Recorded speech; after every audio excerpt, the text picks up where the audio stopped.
Candide, driven from terrestrial paradise, walked a long while without knowing where, weeping, raising his eyes to heaven, turning them often towards the most magnificent of castles which imprisoned the purest of noble young ladies.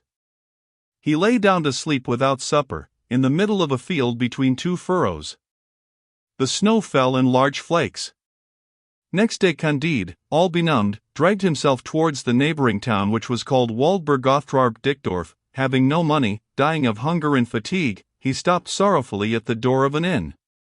Two men dressed in blue observed him. "Comrade," said one, "here is a well-built young fellow, and of proper height." They went up to Candide and very civilly invited him to dinner. "Gentlemen," replied Candide, with a most engaging modesty, "you do me great honor, but I have not wherewithal to pay my share." "Oh, sir," said one of the blues to him, "people of your appearance and of your merit never pay anything. Are you not 5 feet 5 inches high?" "Yes, sir, that is my height," answered he, making a low bow. "Come, sir, seat yourself. Not only will we pay your reckoning, but we will never suffer such a man as you to want money. Men are only born to assist one another."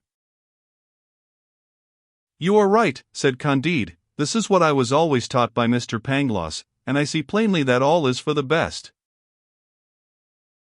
They begged of him to accept a few crowns. He took them, and wished to give them his note. They refused. They seated themselves at table. "Love you not deeply?" "Oh yes," answered he, "I deeply love Miss Cunegond." "No," said one of the gentlemen, "we ask you if you do not deeply love the king of the Bulgarians?" "Not at all," said he, "for I have never seen him." "What? He is the best of kings, and we must drink his health." "Oh, very willingly, gentlemen," and he drank. "That is enough," they tell him.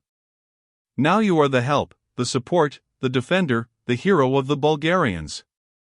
Your fortune is made, and your glory is assured." Instantly they fettered him, and carried him away to the regiment. There he was made to wheel about to the right and to the left, to draw his rammer, to return his rammer, to present, to fire, to march, and they gave him 30 blows with a cudgel. The next day he did his exercise a little less badly, and he received but 20 blows. The day following they gave him only 10, and he was regarded by his comrades as a prodigy.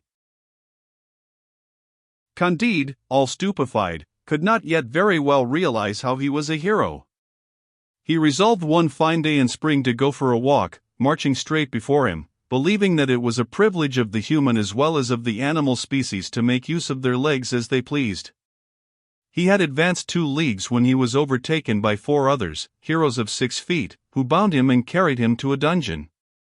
He was asked which he would like the best, to be whipped 36 times through all the regiment, or to receive at once 12 balls of lead in his brain. He vainly said that human will is free, and that he chose neither the one nor the other.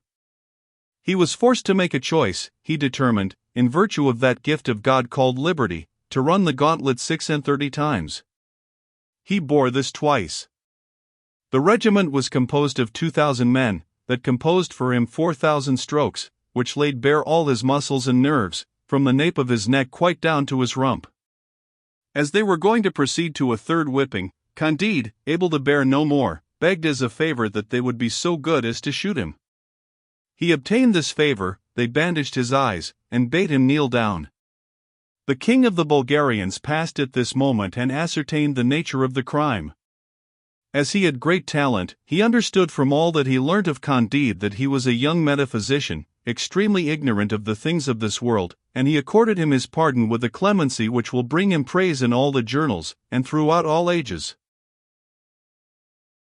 An able surgeon cured Candide in 3 weeks by means of emollients taught by Dioscorides. He had already a little skin, and was able to march when the king of the Bulgarians gave battle to the king of the Ibers, too.